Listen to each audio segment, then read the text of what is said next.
Denton Davidson for Gold Derby here with Emmy winner Jeff Daniels, who plays the complicated and compromised chief of police Del Harris on Showtime's drama series American Rust.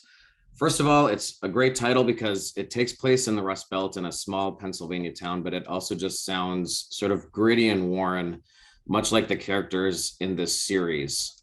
Jeff, what drew you into this project, not just as an actor, but you also executive produce? Yeah, I knew of the book. Philip Meyer's book was debuted in 2009. I actually went to a reading where he read from it, and we kind of kept tabs on it. For me, it was a complicated story about a small town in the upper Midwest, and the people in it were not simple, as is sometimes the case when Hollywood portrays small towns. Uh, Everything gets simplified, including the characters and the people. And what I liked about the story and Philip's book and Dan Futterman and Adam Rapp and the writers' attack on it was that these people are very complicated. They're complex. They got strengths. There's weaknesses. They're walking, talking contradictions. And Dell is certainly of that ilk, and that's hard to play. It's challenging to play. Um, it keeps me that kind of character keeps me interested in acting, and so I was real happy when Showtime decided to go ahead and make it. And it does speak a lot about America today and where we are, some of the struggles people are having in this country. You've been doing a lot of relevant work like that recently with not just American Rust, but the play To Kill a Mockingbird, which is, of course, an older story that remains very relevant, and just the Comey rule just last year. Do the fractures we have in this country drive some of your choices as an actor at this time in your career? I, to the degree that I just wanted American Rust, I wanted it to matter. I said I don't want to do something just to do something that isn't. Um, I've been in those shows that mattered. Newsroom kind of Yeah. led all of these, and Looming Tower with John O'Neill's story and 9/11 was relevant. Comey Rule, of course, Atticus Finch, absolutely, especially now, and American. I just didn't want to do something you could forget as soon as you watched it. So, to the degree that comes into what's going on in the country, that's just a positive for me. Um, but it's not a requirement. Godless certainly didn't have a lot to do with today's country, and but the characters are complicated. So I think at the end of the day, and certainly since I've kind of dove into cable premium TV, which is where, in my opinion, all the writers went. That's where the complicated characters started coming for me, for guys like me, and Newsroom was the first one to do that, and it continues all the way through American Rust. And how did growing up in the Midwest affect what you brought to this character, and who you saw in Dell? Well, I still live in a small town. There's an internal life that's going on inside a lot of these people, certainly people like Dell. And I know people like Dell. They don't say a lot. They let you do the talking. Mm. And they wait for you to finish. And then they go, yeah, that's probably about right. And did that affect how you were as a young actor as well? Like, did you feel in any way like that when you were going to these auditions in New York or Hollywood? What was being from the Midwest like at that time in your life? Well, I think it's a common thing of in the Midwest we are flyover country. I mean, people don't stop there as much, and there's an inferiority complex, maybe even a chip on the shoulder, so that when you're sitting in my case, in auditions against people from Juilliard and the Royal Academy of Dramatic Arts and Yale Drama School, and you dropped out of a school called Central Michigan University in your third year. Um, you feel like you got two strikes on you. And so there's this kind of not resentment to the coasts, but wariness of people from the coasts.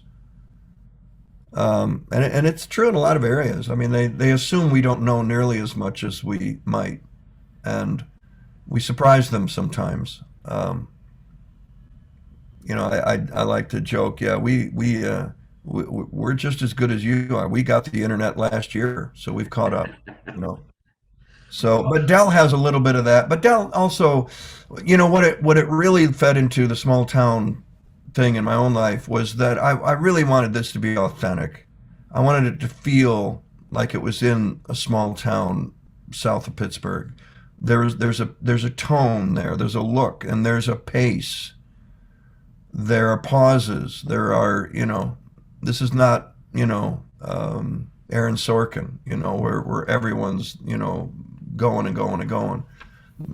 I wanted it to feel like that small town, not Hollywood's version of it. And so part of that was the pacing and the kind of wariness that lies behind most everything that's being said. And it does feel so authentic when you're watching. I mean, I didn't grow up in the Rust Belt, but I grew up in North Dakota, a very rural state, large farming community, blue collar. And I live in Minneapolis now. So it does feel like when you're watching this, it does feel like an insider's view. Was there a talk with the cast in general of how you were going to portray it to make, because viewers really feel like a fly on the wall. It doesn't feel like you're looking over these people or really looking down on them. Was there a discussion about how you were going to portray these people? Only in the approach to how we went at it, and maybe this is done on other shows. I don't know, but ever since Newsroom, I've been off book at 6:30 in the morning, whether it's 2 pages or 13, off book. I never have the script in my hand. And I went through a lot of movies where actors would show up and kind of learn it in the makeup chair, and then they sort of knew it. And it's kind of that Hollywood thing where you paraphrase and you make it real and make it your own, and the writer, the script is just an outline, really. And I come from, and I've done that a little bit, but I've come from the theater where you don't change a word.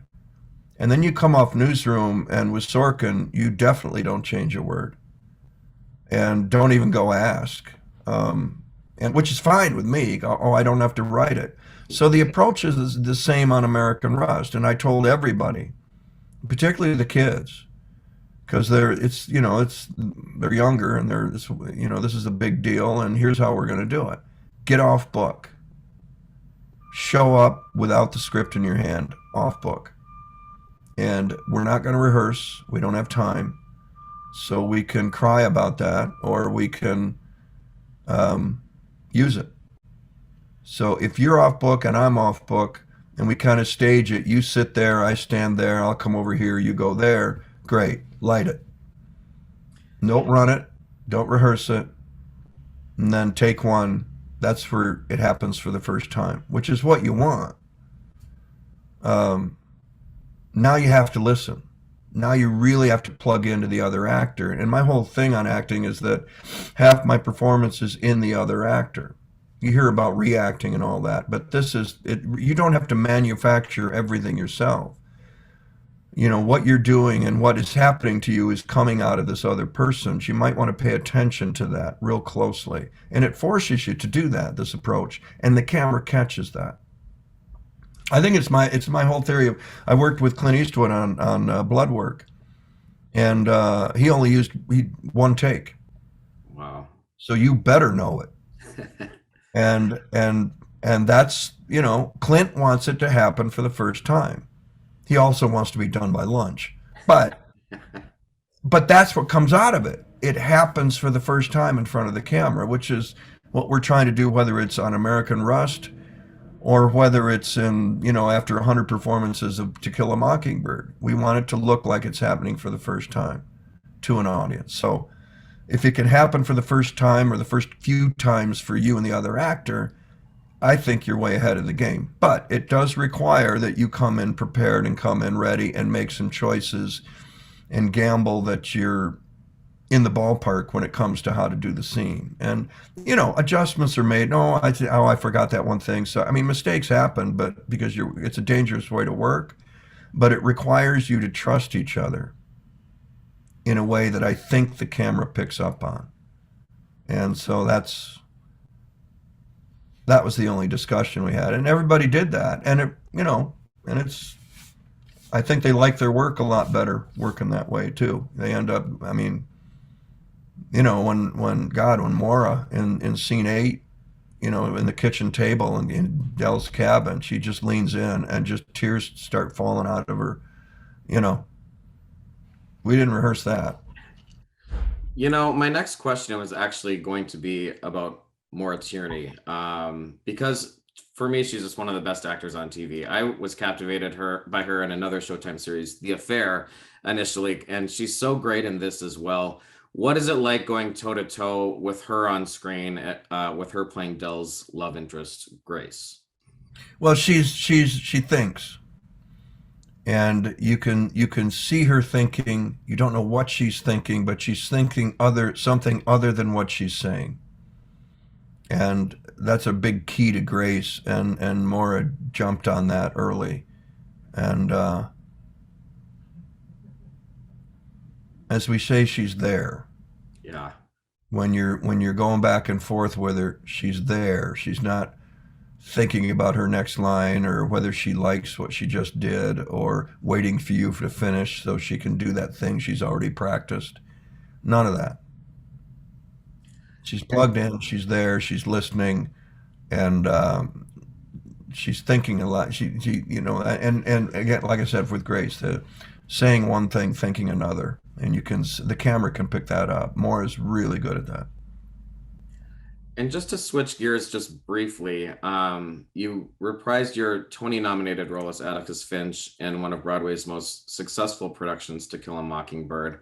What made you want to come back to this role and get back to Broadway audiences more than a year after the stages went dark? Well, let's reopen Broadway. It's been good to me, and if I can help kind of bring us out of the pandemic by reprising it, and people will come to see me again. And also Celia Keenan Bolger, I wasn't going to do it without her. She won the Tony for Scout, so it was the two of us coming back. And but the intent was to give people jobs, you know, the crew, the ushers, the box office, all the I mean, get people coming again, and all the actors, you know, all the actors in the show. So let's, you know, there was that, which was important. And the other thing too was I just wanted to see what, having done it for a year, how that would impact doing it again. Is it just going to be the greatest hits? Or what it turned out to be was, because the audience is in such a different place now.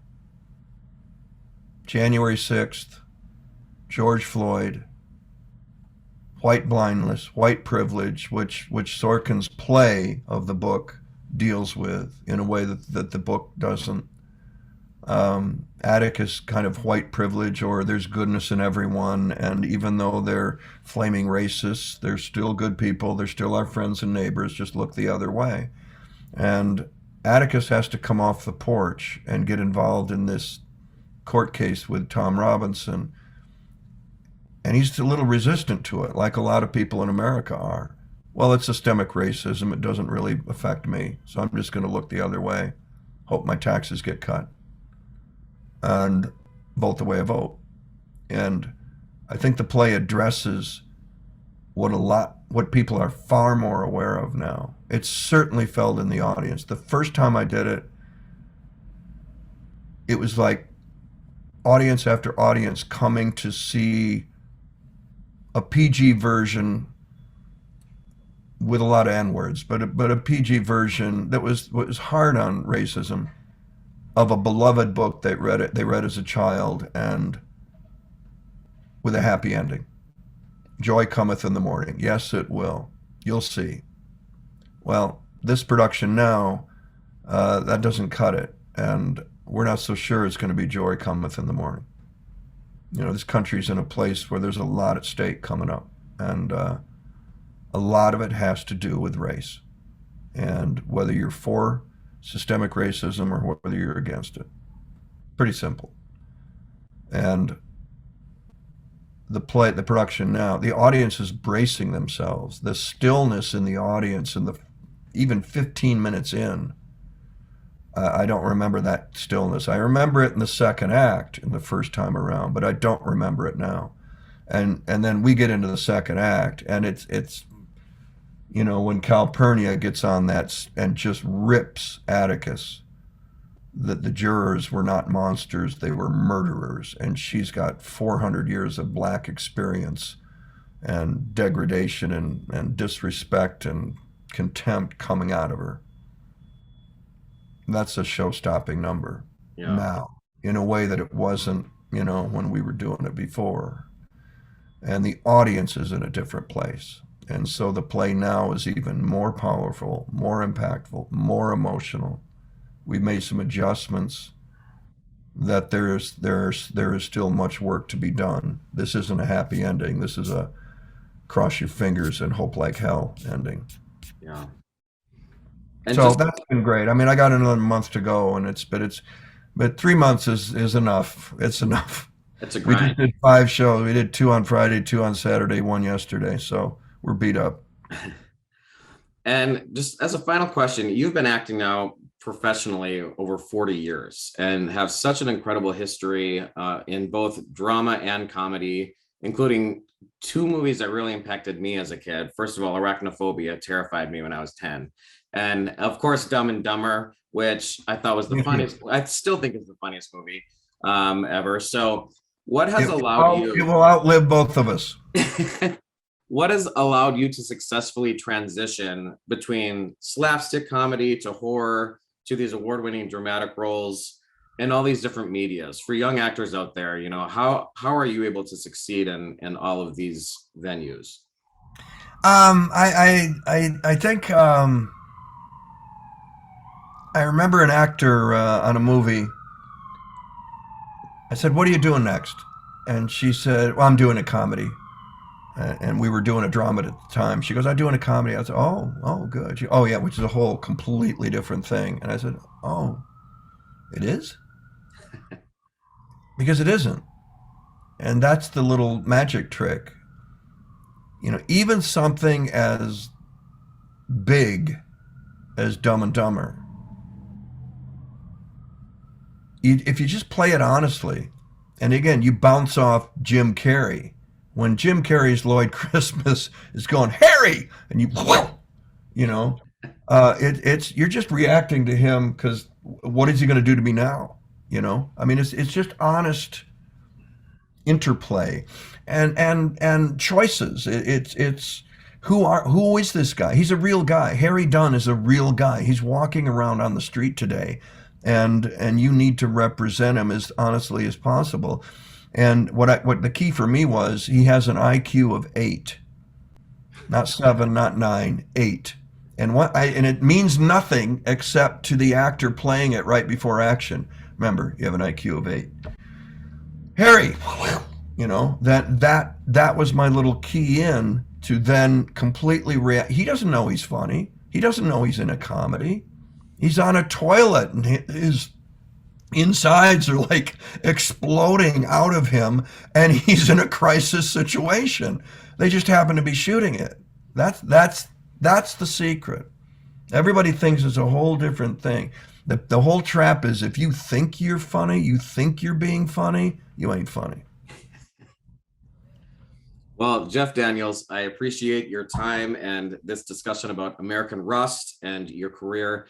If you haven't seen it, check it out on Showtime, and Jeff will also be on Broadway in To Kill a Mockingbird through the end of the year. To our viewers, head over to goldderby.com, make your awards predictions in the prediction center, and catch up on interviews with a lot of other top contenders like Jeff. And Jeff, thanks again for this discussion, and best of luck with American Rust. Thanks, Denton. Appreciate it.